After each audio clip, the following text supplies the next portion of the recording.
What's up, Junkie Nation? Gorgeous George and Goes. We're back with another superstar in the sport of mixed martial arts. Logan Storley joins us now on the hotline. He faces Magomed Umalatov at the PFL 2025 World Tournament in the welterweight division. That kicks off on April 3rd.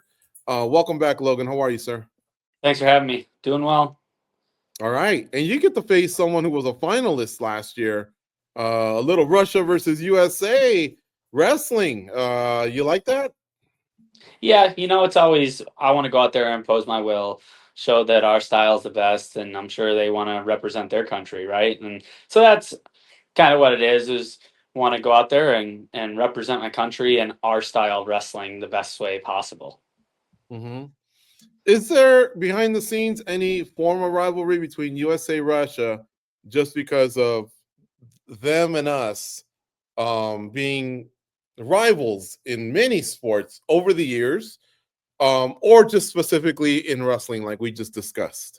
Because of wrestling, you have USA and Russia as probably the two most dominant in the sport, and that's really where I guess I've always seen it since I've been young. But now with a lot of guys are starting to train together, come over to the US, train for a little bit. So it's a little different than it was back in the day. Educate the audience and Goes and I, because we always strive to keep learning your style, so there's folk style and freestyle. We hear a lot about what they do at the NC2A, how it can transition over to MMA. But to be fair, the Russians have also done well in mixed martial arts. But can you talk about those styles of wrestling? Because we'll hear those terms in a broadcast. I guess the folk style versus freestyle, or folk style versus, I guess, kind of what the Russians do. I suppose folk style versus freestyle, or I guess, yeah. Yeah, folk style. The biggest thing is you have to ride a guy, you have to turn a guy, you have to dominate all positions, scrambling through 7 minutes. Whereas freestyle is takedowns and there is turns, but you're more focused on staying flat. Folk style, I guess we like to say, is a little more cardio based, and freestyle is more high amplitude moves, a little more technical. And so when it comes down to, when you watch college wrestling, a lot of guys try to push the pace, push the pace, break these guys. And freestyle, it's more being very, very technical and pushing the pace, but you have to be super smart, especially at that level. That's a different level. Mm-hmm. What do you feel like the Russians, maybe even more specifically the Dagestanis, have done to tweak both styles, pressure, but also flattening out your opponent and dominating the opponent? Yeah, I guess they've done a really good job with tying up legs. Khabib was the first one to, when they got you, they're really good against the cage. They're good in the clinch, and they're good at scooping legs once they get you flat, right? They always scoop the legs, lock them, and that's where they're really good. Whereas we're a little more scrambles, more pressure, shot, you don't get it, re-attack. And not as clinch and cage focused as they are. Are they ahead of the game in the sense of transitioning from wrestling to also going for variety of front chokes or taking the back? Yeah, they have a great system. I think we have a lot of good guys with a really good system as well. But yeah, Islam's been doing a great job with that. Mm-hmm. You both share a common loss to Musayev, who's a pretty phenomenal welterweight as well. But I guess being so close to the guy that is wearing a belt right now, how close do you feel like you are, to gaining a belt, a $500,000 paycheck? Do you feel like you've closed the gap since a few of those losses that you've taken? Yeah, my 3 losses are, at the time, Amasov twice when he was undefeated at 26-0, and the other one was Musayev, who was 20-0. Right. So my 3 losses combined were world champs at the time, and that were both undefeated. So I know I'm right there. We've made a lot of strides. I was not very happy with the way I performed last season. And that first loss, obviously, he's very, very good guy. We just made some mistakes, and so we went back to the drawing board and really went back to drilling basics and adding new things in and being ready to kind of show the new me, and have the little things really, really refined and be great at those things. Logan, what would you say hypes you up now? You know, you've had a good career so far. Is it money? Is it the opponent, the situation? What hypes you up, and when is the moment that that switch kind of flips for you? I think really for me, obviously we're prize fighters, so it's, we compete for money, and we all have families and people to provide for, but I guess for me, it's really, really cementing, chasing the goal of being the greatest. That, like, with wrestling, you didn't get into wrestling for like, you got a scholarship, right? If you're lucky enough to get a scholarship, pay for college, that's a huge thing to get. But we knew it when wrestling was over, and when we were wrestling, we weren't going to the NFL, we weren't getting cars, we weren't getting watches, we weren't on TV that much. You did it for the love, for the pursuit, to be the best, the journey, and that's something now. I've been very blessed in my fighting career to be taken care of, and I've had great fights and got to make money, and now it's like to really cement my legacy and be put out the greatest performances I can, while I'm still fighting, and be happy that when I'm ready to be done, that I can look back and I gave it 100% effort the whole time. Looking at your polo here and what we were talking about before the show even started, can you maybe share something from your old school days that transferred over to mixed martial arts that's always kept with you and kind of made you a stronger competitor? I think for me, I wrestled at the University of Minnesota. We were ranked top 3 every year when I was competing there. But in the Big Ten, you have to compete against the best guys in the country week in and week out. Didn't matter how you felt. We were wrestling somewhere between 30 and 40 matches a year, back then, before COVID, when now the schedules changed. But you're always beat up. You're making weight every week. You're going into places like Iowa, Penn State, Okie State, sold out crowds. I got to wrestle in front of 15,000 people, which is a privilege, and it was awesome. But I think that really hardened me for the spotlight and to get used to competing against the best guys in the world. And I knew every time some of the guys in my weight class I competed for 3 years, and you knew how tough a match it was going. You knew it was going to be come down to one takedown. It was going to be 7 minutes of total effort, if not overtime, so longer. And you knew that. You knew how hard it was going to be, and you had to go out there and perform. You know, we were just talking the other day about how well-rounded fighters are in mixed martial arts today. You know, some submissions that we used to see so commonly before, we rarely get a glimpse of them anymore.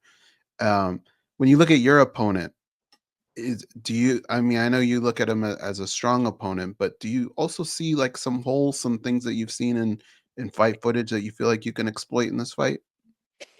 Yeah, you always, I have a great team with Robbie Lawler, Nick Lentz, Dieter Navarro, Henry Hooft.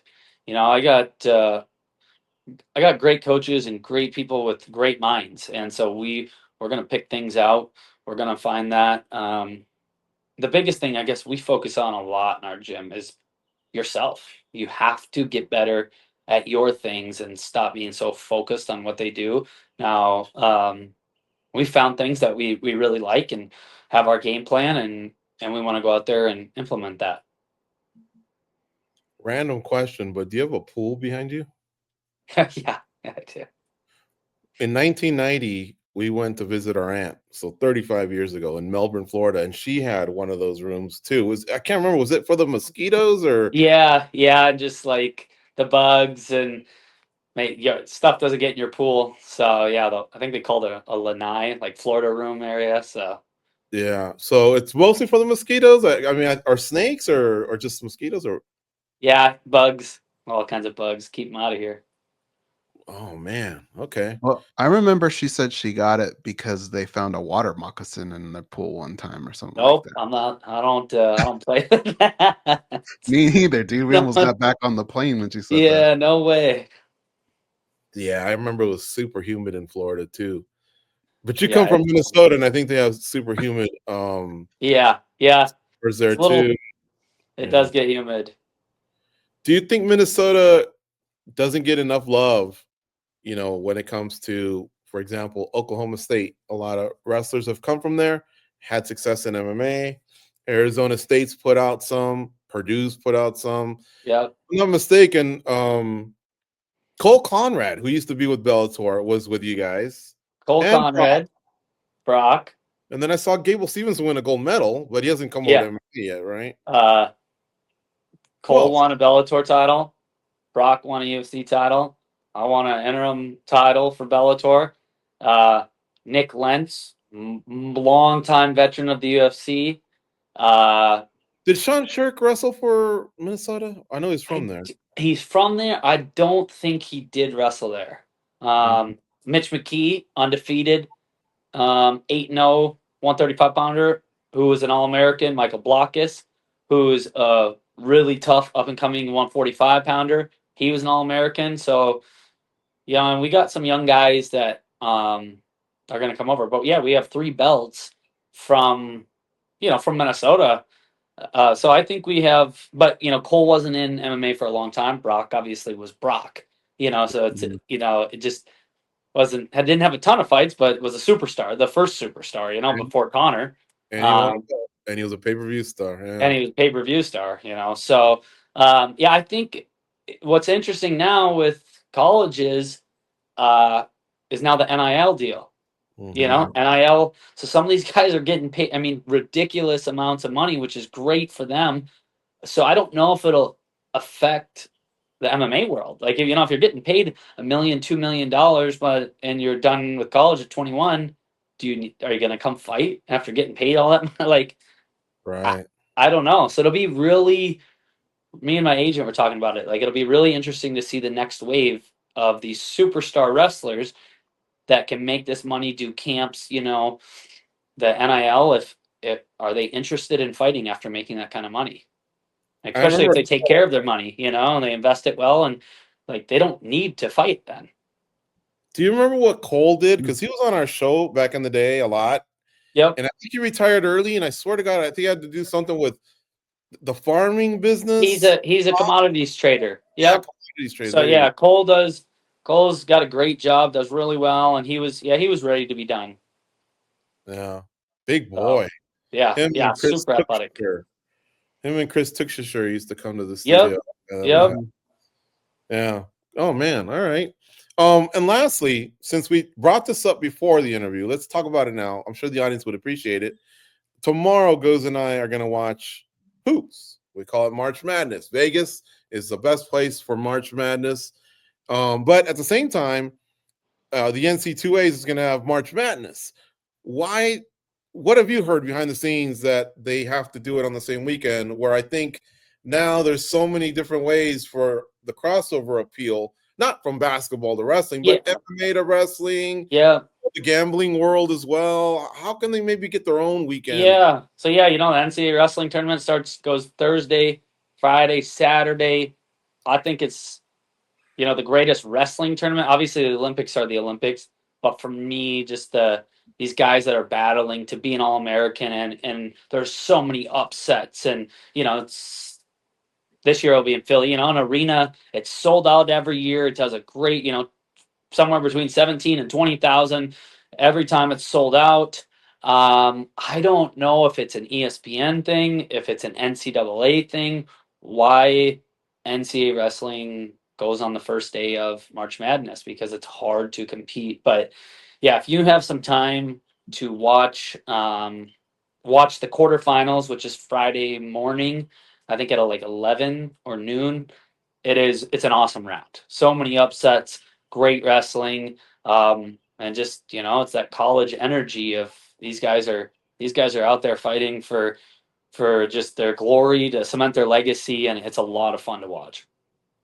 Folks, he's not kidding. And there's been a lot of MMA athletes that have had great successes there, like Phil Davis, for example, from Penn State. I remember Darian Caldwell won one, Bubba Yep. Jenkins won one, Ben Askren. So a lot of the guys. Palmer, yeah. There's a lot of All-American. The list of amount of All-Americans that came over to fighting and did really well is it's a long list. Even that homeboy that liked to talk about fishing all the time, Gregor Gillespie. I think he actually. Yeah, he won it once. Yep. Yeah. So there's a lot of guys that came from the NCAA wrestling scene that were in And the that's cage. just the national champions. A lot of them were like Johnny Hendricks too. The Rochalts. A lot of them, it's just nice to see them on the podium as All-Americans. Yep. You know. Can I offer a little pushback? The Olympics are the Olympics, and I've never been to an NC2A, and I'd like to go one year. Yeah. Hopefully one time when they don't coincide with the madness. But Yeah. have you ever been to a world championship? No, they haven't had one. They had one in Vegas. That's right, in 2017. 15, I think. Yeah. I was Logan Storley, you got to go to one of those, man. Those are intense. Too. Yeah. I didn't get to go to that one, but I love to watch world championships, Olympic championships, and NCAA championships are awesome to watch. Yeah. In fact, I remember being there. It was here in Las Vegas, and I remember the Japanese women were clutch. Yeah. They were really, really tough, in the last period or whatever. I remember seeing wrestlers from Mongolia that are tough. Yeah. But it's just a great atmosphere, But world championships, if you ever get a chance to go to one of those too, I'd like to go to one in Europe. Yeah. That was one of the funner events I've been to. That's awesome. Yeah. Thanks for the time as always. Yeah. And Thank you, good guys. luck third. This is a nice stiff tournament there, bringing in some Bellator bodies and PFL bodies. Yeah. Some good paydays along the way. $500,000 to the winner. 3 fights only this year. Less wear and tear on the body. That's right. And we'll talk to you soon. Okay. Thanks, guys. Appreciate it.